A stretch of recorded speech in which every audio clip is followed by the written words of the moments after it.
গতকালই একেবারে কলকাতার পুলিশ কমিশনার তাঁর স্বাক্ষর করা একটি লালবাজারের নির্দেশিকা প্রকাশ্যে এলো। 25 তারিখের নির্দেশিকা, যেখানে বলা হয়েছে আগামী 60 দিন পর্যন্ত মধ্য কলকাতার নির্দিষ্ট দুটো থানা এলাকায় কোনো ধরনের জমায়েত করা যাবে না। আর তাই নিয়ে নতুন করে বিতর্ক তৈরি হয়েছে। এর পাশাপাশি মুখ্যমন্ত্রী মমতা বন্দ্যোপাধ্যায় তিনি স্পষ্টই জানাচ্ছেন, ডাক্তারদের যেমন ইন্টার্নশিপ রয়েছে, একইভাবে 12,000 পুলিশ কর্মী নিয়োগ করা হবে এবং সেখানেও ট্রেনিং এর ব্যবস্থা থাকবে। তারা চাকরিও করবেন এবং প্রশিক্ষণও নেবেন। আর এই নিয়ে নতুন করে চিকিৎসক মহলে কিন্তু সমালোচনার ঝড়। আলোচনা করবো যারা রয়েছেন, প্রথমে পরিচয় করিয়ে দিই। অর্ণব সাহা রয়েছেন সর্বরী মুখোপাধ্যায়, চয়ন ভট্টাচার্য এবং আইনজীবী শীর্ষেন্দু সিনহা রায়। সবাইকে স্বাগত জানাই। কি রয়েছে সার্কুলারে প্রথমেই দেখাই একবার। আরজিকর কাণ্ডের আবহে লালবাজারের নির্দেশিকা ঘিরে নতুন করে বিতর্ক তৈরি হয়েছে। কলকাতার পুলিশ কমিশনার মনোজ ভার্মার সই করা 25শে সেপ্টেম্বরের নির্দেশিকায় বলা হয়েছে 23শে নভেম্বর পর্যন্ত, অর্থাৎ আগামী 60 দিনের জন্য বউবাজার থানা এবং হেয়ার স্ট্রিট থানা, ট্রাফিক গার্ড হেডকোয়ার্টার যা বেন্টিং স্ট্রিট ছাড়া কেসি দাস ক্রসিং থেকে ভিক্টোরিয়া হাউস সংলগ্ন এলাকা 5 জন বা তার বেশি লোকের জমায়েত, লাঠি বা বিপজ্জনক অস্ত্র নিয়ে যাতায়াত, এলাকার শান্তি, মানুষের গতিবিধি এবং যান চলাচল বিঘ্নিত হতে পারে এমন কিছু করা যাবে না।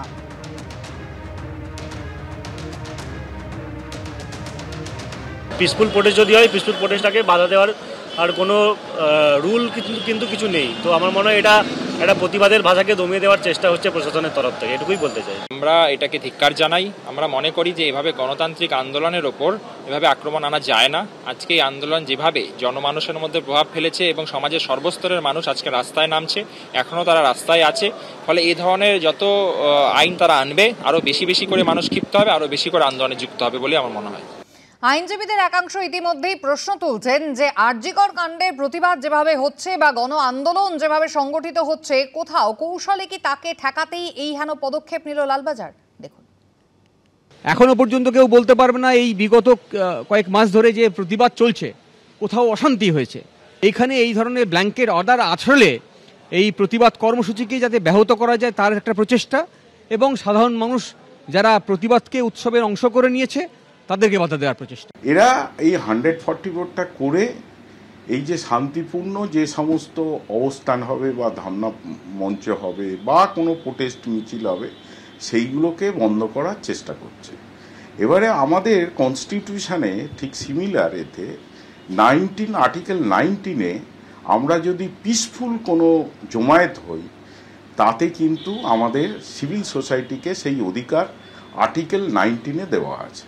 চিকিৎসকরা যেমন একেবারে আরজিকর কাণ্ডের পর থেকেই সোচ্চার হয়েছেন, তারা স্পষ্টই যেমন জানিয়েছেন যে পুজো হোক তারপর উৎসব, পুজো হবে উৎসব নয়। এবং তার পাশাপাশি তারা বলছেন যে কোথাও পুজোর মাঝে যদি নাগরিক আন্দোলন সংগঠিত হয় তাহলে হঠাৎই সরকারকে অস্বস্তিতে পড়তে হবে, সেটা আগাম অনুমান করেই কি লালবাজারের এই নোটিশ? দেখুন,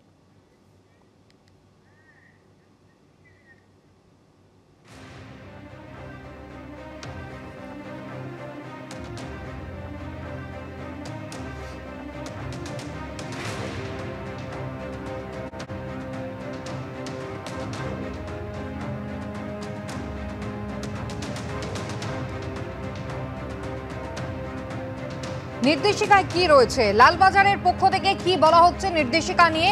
লালবাজার বলছে নির্দেশিকা কিন্তু নতুন নয়, গত বছর 30শে নভেম্বর থেকে এই নির্দেশিকা দেওয়া হয়েছিল।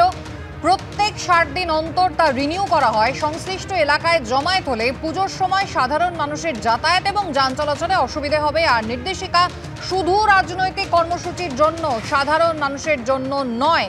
লালবাজারের এই নির্দেশিকা গত বছর নভেম্বর থেকে চালু হয়েছে, অর্থাৎ এই প্রথমবার তা দুর্গাপূজায় ইমপ্লিমেন্ট হতে চলেছে। চিকিৎসকরা কি বলছেন শুনুন। নির্বুদ্ধিতা ছাড়া কিছু বলার নেই। এভাবে এগুলো ওই যত এগুলো করবে, যত চোখ রাঙাবে, যত এই ধরনের বেআইনের বাঁধনে এগুলোকে বাঁধতে চাইবে, ততই কিন্তু প্রতিবাদের কণ্ঠস্বর দৃঢ় হবে। কাজে আমার মনে হয় এগুলো প্রশাসন না করলেই পারত। আমার মনে হয় যে পুলিশ প্রশাসন কোন অ্যাঙ্গেল থেকে এটা করেছেন সেটা অনেকটাই স্পষ্ট, কিন্তু আন্দোলনের ভাষা পথের বাইরেও হতে পারে। আন্দোলনের ভাষা আমার জামাতেও লেখা থাকতে পারে, আমার আন্দোলনের ভাষা আমার দৃষ্টিতেও লেখা থাকতে পারে। আমি আলোচনায় আসবো, একেবারে পরিসংখ্যান দিয়ে শুরু করবো অর্ণববাবুকে দিয়ে। অর্ণববাবু, লালবাজার কি বলছে যে 30শে নভেম্বর গত বছর এটা ইস্যু হয়েছিল, খুব নজর করে যদি আপনি দেখেন ঠিক তার আগের দিন অমিত শাহ তিনি সভা করার জন্য অনুমতি বিজেপি চেয়েছিল এই ধর্মতলায়, কারণ ঠিক লোকসভা ভোটের আগে আগে তিনি প্রচারে আসছিলেন এবং সেই সময় কিন্তু সভা করা যাবে না এমনটা পুলিশের পক্ষ থেকে বলা হয়েছিল। কলকাতার হাইকোর্ট কি নির্দেশ দিয়েছিল? অবজারভেশন ছিল আমরা স্বাধীন দেশের মানুষ, যার যেখানে মন চায় সে সেখানে যেতে পারে, সবার সমান অধিকার থাকা উচিত। তারপরের দিনই অ্যাকর্ডিং টু লালবাজার এই নোটিশ তারা প্রথমবারের জন্য ইস্যু করে 2 মাস পর পর, যেটা রিনিউ হতে হতে যায়। এই বছর 21শে জুলাই একেবারে ভোটের পরে সব থেকে বড় উৎসবের যেটা চেহারা নিয়েছিল, ঠিক তার পরের দিন বিজেপির পক্ষ থেকে কর্মসূচি ছিল সিইএসসির মাসুল বৃদ্ধি নিয়ে, সেখানেও বাধা, সেখানেও আপত্তি, শর্ত সাপেক্ষে অনুমতি দিয়েছিল কলকাতা হাইকোর্ট। কোনো আপত্তি কিন্তু যে কোনো রাজনৈতিক দল যারা যখন সভা করতে চেয়েছেন কলকাতা হাইকোর্ট শর্ত সাপেক্ষে অনুমতি দিয়েছে, তাদের কোনো বাধা নেই। কলকাতা পুলিশের সমস্যাটা কোথায়? দেখুন, আপনি যে এর কথা বললেন, ইনস্ট্যান্সের কথা বললেন, তার সঙ্গে এখন যে আন্দোলনটা চলছে সেই আন্দোলন পুজোর সময় করা যাবে কি যাবে না তাই নিয়ে যে নির্দেশিকা জারি হয়েছে, এই দুটোর মধ্যে ইমপ্লিমেন্টেশন দিক থেকে ফারাক আছে। পশ্চিমবঙ্গ সরকার কিন্তু ওড়িশা, মহারাষ্ট্র বা ইউপির মতন এসমা জারি করেনি। আপনি জানেন 3 দিন আগে নাসরা ধর্মঘট করেছিল ওড়িশায় সদ্য বিজেপি সরকার এসেছে, সেখানে এসমা জারি করা হয়েছে। অর্থাৎ কখনোই কিন্তু ডাক্তারদের যে আন্দোলন সেই আন্দোলনের প্রতি কখনোই কোনো ভিন্ডিকটিভ চেহারা কিন্তু আমাদের পশ্চিমবঙ্গ সরকার নেয়নি। এবার এর পাশাপাশি আমি যেটা বলি, পুজোর সময় এই যে বিরাট বড় আন্দোলন বা এই যে করা এখন যে চেহারাটা দাঁড়িয়েছে, এটা তো একটা রাজনৈতিক চেহারাও দাঁড়িয়েছে, এর মধ্যে একটা রাজনৈতিক উদ্দেশ্যও আছে, রাজনৈতিক ডিভিডেন্ড পাওয়ার একটা উদ্দেশ্যও আছে। আমাদের পশ্চিমবঙ্গে যে পুজো হয় সেই পুজোর গত বছরের পরিসংখ্যান হচ্ছে 71,000 কোটি টাকার একটা বিজনেস, এবং সেই বিজনেসটার ম্যাক্সিমাম যায় হচ্ছে গরিব মানুষের কাছে। যদি আপনি শহরের একেবারে কেন্দ্রগুলোতে, যেখানে ধরুন ধর্মতলা, ধরুন গড়িয়াহাট, ধরুন হাতিবাগান, এই সমস্ত জায়গায় দিনের পর দিন এরকম আন্দোলন করতে থাকেন, তাহলে সবচেয়ে বেশি ক্ষতিগ্রস্ত হয় হচ্ছে গরিব মানুষ এবং যারা ব্যবসা করছে তারা। আপনি একটু খোঁজ নিয়ে দেখুন, অলরেডি এই যে গত 1.5 মাস ধরে যে আন্দোলন চলছে তার ফলে কিন্তু সেখানে বহুত মানুষের ক্ষতিগ্রস্ত হয়েছে। সেই জায়গা থেকে আমার মনে হয় এই জায়গা থেকেই সরকার ভেবেছেন যে এই ধরনের আন্দোলন যদি হয় এবং তার ফলে যদি কোনো সত্যি সত্যি অপ্রীতিকর ঘটনা ঘটে, সেটা কিন্তু এই যে পুজোর যে বিজনেস, পুজোর যে ইন্ডাস্ট্রি, তাতে কিন্তু ক্ষতিগ্রস্ত করবে। আমি শীর্ষেন্দুদার কাছে আসি। একেবারে নির্দিষ্ট করে নির্দেশিকায় বলা হয়েছে যে সম্পূর্ণভাবে রাজনৈতিক গ্যাদারিং এর জন্য কিন্তু এই নির্দেশিকা অরাজনৈতিক নয়। মধ্য কলকাতার যে বড় অংশটা নির্দিষ্ট করে বলা হয়েছে, সেখানে আমরা জানি বেশ কয়েকটা বড় পুজো রয়েছে, সাধারণ মানুষ পুজো হবে, ভিড় হবে, জমায়েত করবেন, বাইরে স্ট্রিট ফুড রয়েছে, খাবেন, মেলার মতন পরিস্থিতি তৈরি হয়। সেখানে কোনটা রাজনৈতিক কোনটা অরাজনৈতিক বাঁচবে কে? ইন্ডিয়ান কনস্টিটিউশনের 19(1)A এতে পরিষ্কার করে বলা আছে যে প্রত্যেক নাগরিকের বাক এবং নাগরিক তার স্বাধীনতা আছে বলার। সেই জায়গাতে বক্তৃতা বলা আছে, ভিজুয়াল প্রকাশ করার কথা আছে। তাহলে আপনারা কি করছেন?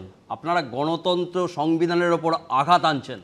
আর 21শে জুলাইতে কি হয়েছিল? তাহলে তখন 2 মাসের যে জিনিসটা তখন তো উঠে গেছিল। আর একটা কথা, যখন ডার্বির দিন পুলিশ কমিশনার, বিধাননগর কমিশনারেট বলেছিলেন যে ওখানে অস্ত্রশস্ত্র নিয়ে একটা গণ্ডগোল হবে, ডার্বিটা বন্ধ করে দিয়েছিলেন। সেই গুজব ছড়ানোর জন্য তার কি হয়েছিল? প্রত্যেকটা জায়গায় আজকে 5 জন বিএনএসএস এর 163, যেটা 144 ছিল এখন, সেই জায়গায় 163টা, সেই জায়গাতে আপনারা বলছেন যে 5 জনের বেশি সেখানে জড়ো করা যাবে না, পুজোর বাজারটাও করা যাবে না। আপনি যে পুজোর বাজারের কথা বলছেন, 5 জন পুজোর বাজার করতে যায়, 5 জনে করে পুজোর বাজার করতে যাবেন না। আপনার বেলা আমি বলিনি পুজোর বাজার করতে পারবেন না।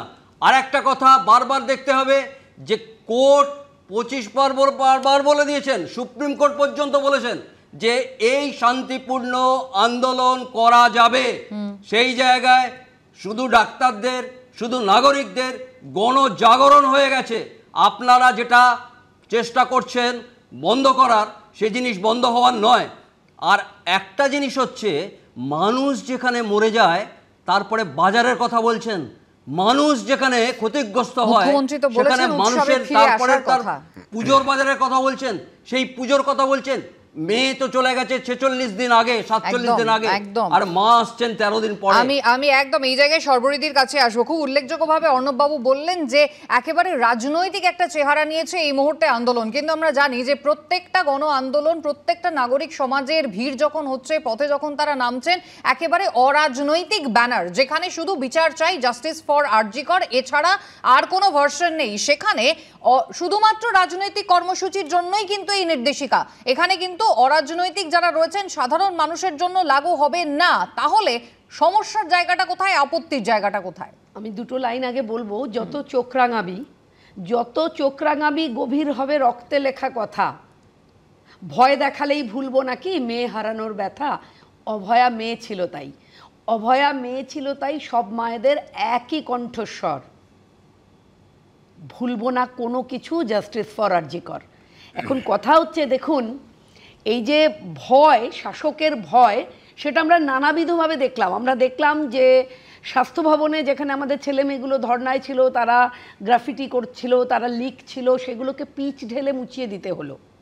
আমরা দেখলাম যে বিভিন্ন দেয়ালে প্রতিবাদের ভাষা, এখন এটাকেই বোধহয় হিটলারিজম বলে, এটাকেই বোধহয় মানে স্বৈরাচারী সরকারের যে একটা রূপ, তার যে দাঁত নখ, এটাকেই বলে।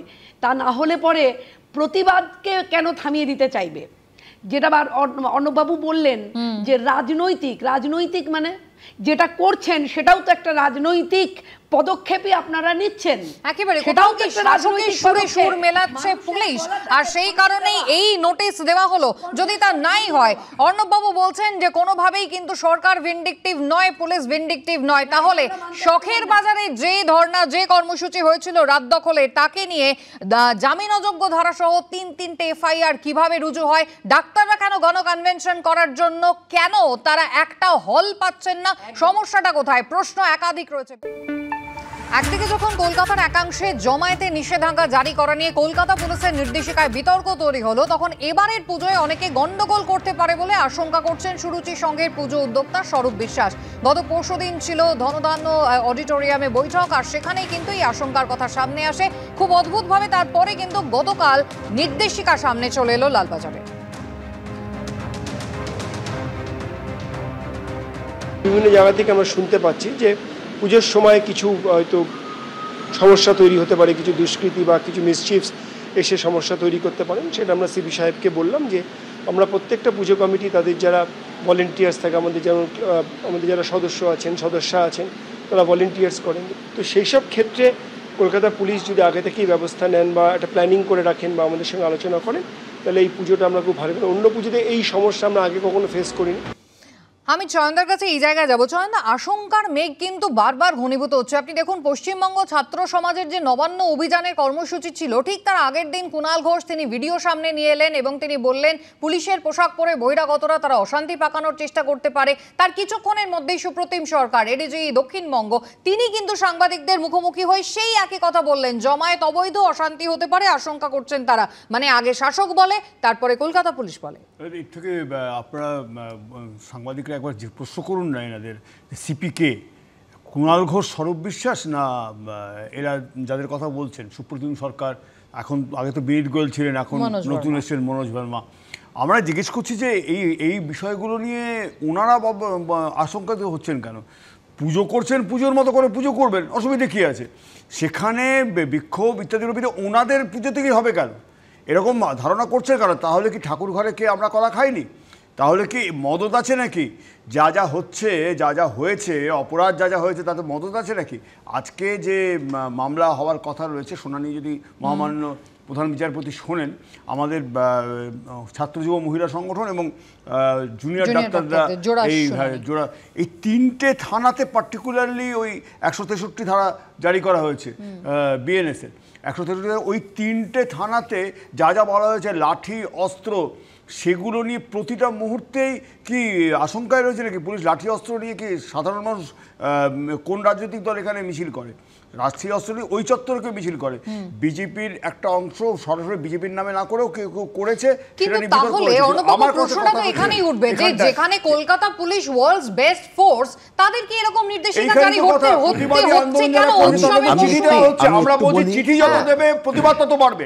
ঠিক আছে, একদম উৎসবের মতো। আমি বলি কুসুমিতা, আমি যে দুটো পয়েন্ট বললাম, এখানে যে তিনজন বক্তা আমার সহবক্তা যারা আছেন তারা কিন্তু কেউই এটা অ্যাড্রেস করেননি। আমি প্রথম যেটা বললাম, ওড়িশায় বিজেপি সরকার, যোগ সরকার মহারাষ্ট্রে এবং ইউপি, সেখানে না আপনাকে তো পুরো প্রেক্ষিতটা দেখতে হবে এবং জুনিয়র ডাক্তারদের প্রেক্ষিত আমি আসছি। এরপর এই যে এসমা জারি করা হয়েছে, নার্সদের আন্দোলন, আপনি নিজেরা স্বাস্থ্যমন্ত্রীকে বলে, স্বাস্থ্যমন্ত্রীকে বলুন যে এখানে এসমা জারি করতে। এখানে কি এসমা জারি করা হয়েছে? সেটা তো সমর্থনযোগ্য নয়, সেটা তো সমর্থনযোগ্য নয়, আমরা তো সমর্থন করছি না।